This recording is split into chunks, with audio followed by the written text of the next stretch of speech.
Harish R നമ്പൂതിരിപ്പാടിന്റെ 52ാമത് പുസ്തകം മൂട്ടുവും കൂട്ടുകാരും പ്രകാശനം ചെയ്തു. രാഷ്മിൻ രാജേഷ് ഓമനിച്ചു വളർത്തുന്ന മുയൽക്കുട്ടികളുടെ സംഘം 3 വയസ്സുകാരനായ ശങ്കർ കൃഷ്ണയോട് ചേർന്നാണ് പുസ്തകം പ്രകാശനം ചെയ്തത്. കാക്കൂർ കാഞ്ഞിരപ്പള്ളി മനയിൽ ഹരീഷ് ആർ നമ്പൂതിരിപ്പാടിന്റെ 52ാമത് പുസ്തകമാണ് മുയൽക്കുട്ടികൾ ഉൾപ്പെടുന്ന സംഘം പ്രകാശനം ചെയ്തത്. കാക്കൂർ ചെമ്മുക്കിൽ രാജേഷിന്റെ മകൻ രാഷ്മിൻ രാജേഷ് വളർത്തുന്ന മുയൽക്കുട്ടികളായ മോട്ടുവും സംഘവുമാണ് 3 വയസ്സുകാരനായ ശങ്കർ കൃഷ്ണയോട് ചേർന്ന് പുസ്തക പ്രകാശനം നടത്തിയത്. ചടങ്ങിൽ സാനു കാക്കൂർ, സൗമ്യ ഹാരിഷ്, പ്രസാദ് പുഞ്ചക്കരയിൽ, അഭിനവ് എച്ച് നമ്പൂതിരിപ്പാട്, അഭിനവ് ബിനു എന്നിവർ പങ്കെടുത്തു. പായൽ ബുക്സ് പ്രസിദ്ധീകരിക്കുന്ന മോട്ടുവും കൂട്ടലിൽ ഹരീഷ് ആർ നമ്പൂതിരിപ്പാടിന്റെ തിരഞ്ഞെടുത്ത 26 കുട്ടിക്കഥകളാണ് ഉൾപ്പെടുത്തിയിരിക്കുന്നത്.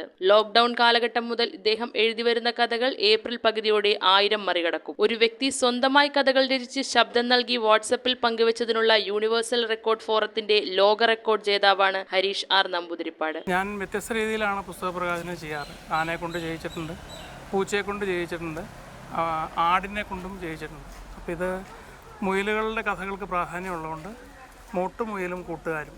അപ്പോൾ ഇവിടെ കാക്കൂരിൽ ഒരു വീട്ടിൽ മുയലുകളുണ്ടായിരുന്നു. അതിൻ്റെ അടുത്ത് വെച്ചാണ് പ്രകാശനം ചെയ്തത്. എൻ്റെ 52ാമത്തെ പുസ്തകം. ഇനി കഥകളുടെ പ്രത്യേകത എന്താണെന്ന് വെച്ച് കഴിഞ്ഞാൽ, ഞാൻ ദിവസവും ഓരോ കഥ എഴുതി ശബ്ദം നൽകി വാട്സാപ്പ് വഴി അയക്കുന്നുണ്ട്. അങ്ങനെ ഇപ്പോൾ 1000 കഥകൾ തികയാണ്. അതിൽപ്പെട്ട 26 കഥകളാണ് നമ്മളിപ്പോൾ ഈ പുസ്തക രൂപത്തിലാക്കുന്നത്. തലശ്ശേരിയുള്ള പായൽ ബുക്സാണ് ഇത് പ്രസിദ്ധീകരിച്ചിരിക്കുന്നത്. News bureau, Piravam. റിങ്ങുകൾ 1 ഗ്രാമിൽ തുടങ്ങുന്ന മാലകൾ, നെക്ലസുകൾ 9000 രൂപ മുതൽ ഡയമണ്ട് നെക്ലസുകൾ 1 ലക്ഷം മുതൽ ആരംഭിക്കുന്ന വെഡിംഗ് സെറ്റുകൾ. കൂടാതെ നിങ്ങളുടെ പഴയ സ്വർണത്തിന് ഏറ്റവും ഉയർന്ന മൂല്യവും. Maharaja gold and diamonds,